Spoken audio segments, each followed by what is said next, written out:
What's up, guys? NBA Jerry here. I want to wish everybody a Merry Christmas and a Happy New Year. It's been a crazy year. I guess the world didn't end in 2012. Great NBA games on Christmas Day. I enjoyed them a lot, but unfortunately, I didn't get to enjoy them on Christmas Day. Now, I'm going to make a confession to you guys, and I'm going to talk to you about a few things in this video. First of all, some of you know that I've been watching the NBA since 1988. February 1988. This February will be my 25th anniversary of watching the NBA. And ever since then, I religiously watch Christmas games on the NBA. They've been great matchups, and it's been a tradition for me. You know, I watch them every year. But what I'm getting ready to tell you guys is crazy. I did not watch the NBA games on Christmas this Christmas. I didn't watch them. And I never thought I'd say that. Now, I DVR'd them, and then I watched them later, but I did not watch them on Christmas Day, and there's a reason why I didn't. I was watching Sons of Anarchy on Netflix, folks. All right, let me give you the backdrop on this. I'm a big Sopranos fan. I love The Sopranos. One of my favorite shows of all time. It probably is my favorite show of all time. And then I used to watch The Wire on HBO. Also, I watch Entourage. That's a decent show. But my main show right now is Game of Thrones and The Walking Dead. Now, I don't watch too much TV, and I usually DVR everything I watch so I can fast forward through the commercials. But my sister-in-law, I went to her house. I went to my brother's house a couple of months ago while I was in school during the semester. And she was, talking to me about some stuff. And I was telling her about The Walking Dead because she never watched it. And she's like, well, forget about that. You need to watch The Sons of Anarchy. And I'm like, what are you talking about? She said, listen, watch it. So I did, and I kept watching The Walking Dead. Then the semester was over. I said, I got Netflix. Let me try this show out. And folks, I started watching it a couple of days ago. And I am through 4 seasons in a couple of days. So I haven't, to say the least, I haven't got a lot of sleep. The show was crazy, man. For those of you that watched it, you know what I'm talking about. This show is ridiculous. And it's so crazy because I tell you guys, you become what you think about and things like that and focus on the things that you want. Well, during this little marathon I had with the Sons of Anarchy, now I haven't watched season 5 yet. I plan on watching that. Man, season 4 had a crazy ending. But anyways, I took a break from the show. I believe I stopped at episode 9, season 4. And I went to the grocery store. And when I went to the grocery store, I'm still thinking about it. I'm so into this show, I'm thinking about it. And I'm walking through the grocery store, and mind you, I feel like, even though I live in New York, I'm like in Charming, California right now. Because I'm watching the show so much, it's kind of clouded my mind. And I'm walking through the grocery store, and I see this girl with a shirt on. She had a black t-shirt on. And on the back of the t-shirt, it said Sons of Anarchy, and it had the little emblem with the Reaper guy or whatever, and at the bottom of it said New York. And I'm thinking, oh, okay, And then I'm like, wait a minute. Because for the first like 2 seconds, I'm like, wait.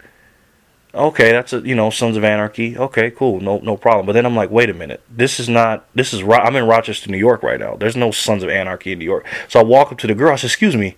I said, is there a Sons of Anarchy in New York? She goes, oh no, I got this shirt for Christmas, and she's like, I love the show, and we started talking about it for like 10 minutes, and it was crazy because I really believe in manifestations and things like that, and you become what you think about, and if you think about things so much, the stuff will start popping out to you, and that's what happened to me, because last week I would have never saw that shirt. And I remember I told you about the thing with the mailboxes when I needed my check for the electric bill and stuff like that. All I saw was mailboxes. It's crazy how that stuff works. And that's what I want to talk to you guys about today. Christmas is past and New Year's is coming, and everybody's going to be talking about New Year's resolutions. And I'm not a big New Year's resolution guy because those things wear off, and I'm not here to give you a motivational speech or anything, because I believe motivation wears off like a shower.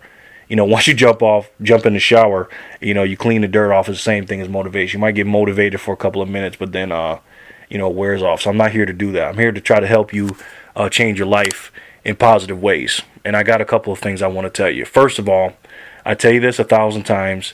You can do, be, or have whatever you want if you focus on it. But you first have to make a decision and figure out what you want. Okay? Don't make a New Year's resolution because those things wear off. All right? You want to write down your short-term and long-term goals. Period, point blank. And you can become the person that you want to be. You can do the things you want to do, and you can have the things you want to have. But you got to focus on those things just as much as you do anything you love, you know. And don't speak negative, speak positive, and positive things will come in your life, man. I'm telling you, you do become what you think about. Here's what I want you guys to do. If you guys have like a rubber band or something like that, I want you to put it around your wrist. This is a little exercise I want you to try, because they say, you know, it takes 21 days to break a former habit. You know, I always say do things for 30 days. So what I want you to do is I want you to think about all the things that you want all the time. Now listen, we think thousands of thoughts all the time in our minds. So we can't help what we think about sometimes. But what we can help is what we speak about. And don't speak about negative stuff. Don't speak about the things that you don't want. Only speak about positive things that you want for you and your family and your friends. And speak about the things that will help you get to where you want to go. And speak about the things that you want. Now, what I want you to do with that rubber band, if you speak a negative thought, I want you to snap it on your wrist. I just want you to immediately snap it and say the opposite thing of the negative thing you just said. Say the positive thing. Now, it's going to hurt you. No doubt about it. But what it's going to do is going to train you to stop talking negative and think about and talk about the things that you want and not the things that you don't want. So forget about those New Year's resolutions, man. You know, write down your goals, write down the things that you want to have, the person you want to be, and the things that you want to do, and focus on them. And anything that has to do with those three things that you want to accomplish, you speak about those things and those things only. Do not, and I repeat this, do not let anybody tell you you can't do something. The only one that can stop you from doing something is you. And you know that. So if somebody starts talking negative to you, get away from them.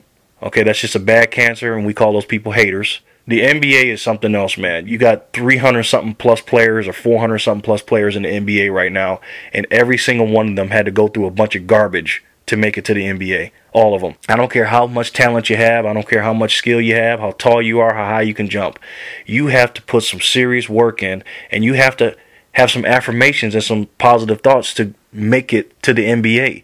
I mean, that's a hard journey, man. That is not easy to do. Even for the greatest player in the world, LeBron James, that's not easy to make it to the NBA. I don't care who you are. You got to put the work in it, but it first starts with how you think and your thoughts. Period. So this year's coming up, 2013, and you know, 13 is an unlucky number, they say, but it's not. It's going to be lucky for you because you make your own luck. All right? And don't let anybody tell you can't do something, especially you, because you are the only one that can write your book to be the person that you want to be, the things that you want to have, and the things that you want to do. You're the author of that book, and don't let anybody write in your book in your life. And you do what you need to do to live the life you want to live. Okay? Thanks, guys. Take care of yourselves. I'll talk to you soon. And don't forget, if you can believe it, you can do it. Thanks for watching. You guys know I appreciate it. And remember, folks, always, always treat people how you want to be treated, and everything will be okay.